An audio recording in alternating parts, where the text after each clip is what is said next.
Write and roller skate in Los Angeles. Welcome to this writer's life where we peek into process. In this episode, I'm going to talk all about picture book inspiration. I find picture books really inspiring. I love picture books. I have a blog called This Picture Book Life, and I find them to be these little gems, these works of art. They're often funny or silly, or they contain some kind of wisdom. So I'm going to tell you about two different kinds of picture books that I find especially inspiring in my own writer's life, in hopes that they will be inspiring to you in yours.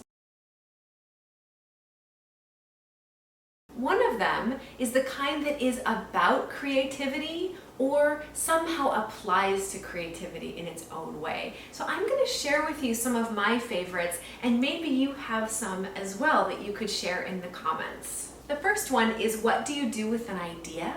And this is about what it's like to have an idea and then really commit to caring for it and nurturing it to see what magical thing can happen if you pay attention to your ideas and take care of them. Another one is Lines. And this is a wordless book, but it's really about the way that making mistakes can lead to beautiful things and community, and to embrace mistakes along the way in your own process. Crab Cake is one of my favorites, and it's about a crab who loves to bake cakes. So you might think about these picture books as sort of like prescriptions for you. So if you're struggling with something or having a challenge, one of these might be just the thing that speaks to wherever you are on your journey. And so this one is about having a purpose and finding your purpose and really going for it. And so if you're looking for your purpose as a writer, as a storyteller, this might be an inspiring book to you. How to Read a Book is about reading more than writing, but it's a beautiful exploration of how meaningful and imaginative and wonderful reading is, and it's so beautifully written that it's just kind of a great mentor or example for anyone who wants to write. Also, An Octopus is basically about how to write a story and how every story starts with a little bit of nothing. And if you're looking for plot and what happens in story and how story structure works, this is a book for you. Her Idea is another one that's about the process and someone who has so many ideas, which if you do too, then you're very lucky, but it's also about capturing those ideas and being more disciplined and not procrastinating so that you can make them come to fruition in the end. The Most Magnificent Thing is about something dear to my heart, which is when you're stuck or lost or don't know what to do with a story, take a walk, and it will help you see it in a brand new, fresh way. Because this person wants to invent something magnificent, and by going on a walk, she's able to confront those challenges and do the things she set out to do. A Funny Little Bird would be a great book if you are looking to embrace your authentic self and who you are and what you uniquely bring to the world as a writer of stories. Because this bird tries to be things other than who they are, and in the end embraces themselves the way only they can be. And finally, The Room of Wonders is basically, I think, about looking for the thing that got you started writing a story or writing in general in the first place, and always keeping that thing dear to you and letting it be the thing that kind of guides you. So the other kind of picture book that I find inspiring is picture book biographies that are about famous writers who are well known.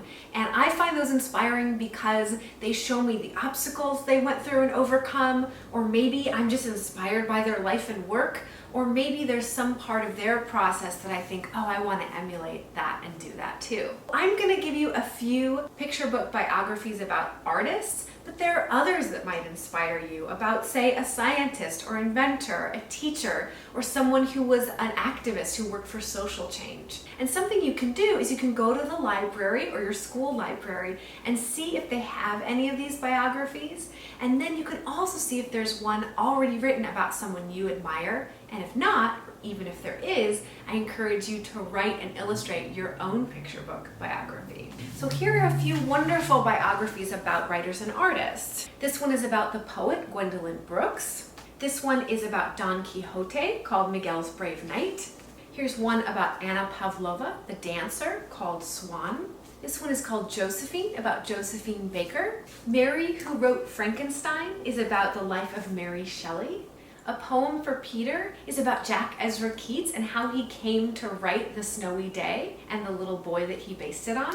This one is called Danza, and it's about Amalia Hernandez and her ballet Folklorico. Radiant Child is about Jean-Michel Basquiat, the artist. Bloom is about the fashion designer Elsa Schiaparelli. Drum Dream Girl is based on a true story of a girl who wasn't allowed to drum, who lived in Cuba because girls weren't allowed to, and she persevered, and she became a famous drummer. When the Beat Was Born is about DJ Kool Herc, and it's about hip-hop and its origins. This one's about Pablo Neruda, the famous poet. This one is called The King of the Birds, and it's kind of an imaginative take on the early life of Flannery O'Connor, the short story writer. And finally, this one is called Cloth Lullaby, and it's about the French artist Louise Bourgeois. I hope that you will find inspiration in these picture books or another one that you might find that's either about creativity in some way or about someone who is an artist or a writer that you admire. Thank you for spending this time with me here on This Writer's Life. I hope you'll leave a comment or question and join me and subscribe to future episodes.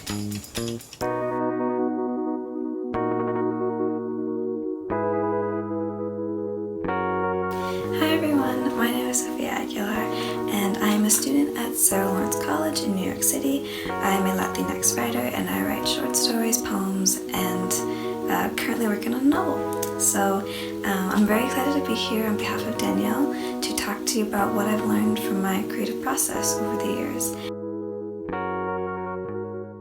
And something that I've learned very recently that I think is really good advice is that you should work on it every day. And that doesn't necessarily mean that you have to write a chapter or say 2,000 words every single day.